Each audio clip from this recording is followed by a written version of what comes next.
નમસ્કાર દર્શક મિત્રો, ન્યૂઝ 7 ઇન્ડિયામાં આપ સૌનું હાર્દિક સ્વાગત છે। આવો જોઈએ આજના સમાચાર।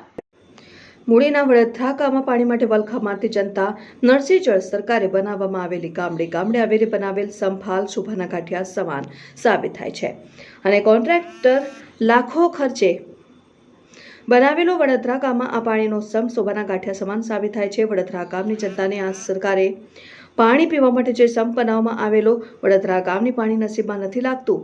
આ સંપ શોભાના ગાંઠિયા તરીકે કરવામાં આવેલો હોય તેવું દેખાય છે। સતત 80 વર્ષના માજી પાણીથી વલખા મારી રહ્યા છે તો શરમજનક કહેવાય। તો કોઈ અધિકારી અને તંત્ર પંચાયત ધ્યાનમાં તાત્કાલિક લેતું નથી।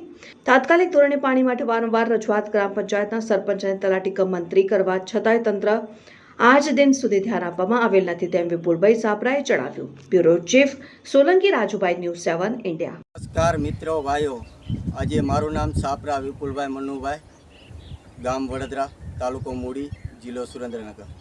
આજે હું વડોદરા ગામની અંદર પાણીના સંપ બનાવવામાં આવેલો છે। 2 વર્ષ થઈ ગયેલા છે। કેટલા? 2 વર્ષ। હજી સુધી ગામની અંદર પાણી પહોંચાડવામાં નથી આવેલું।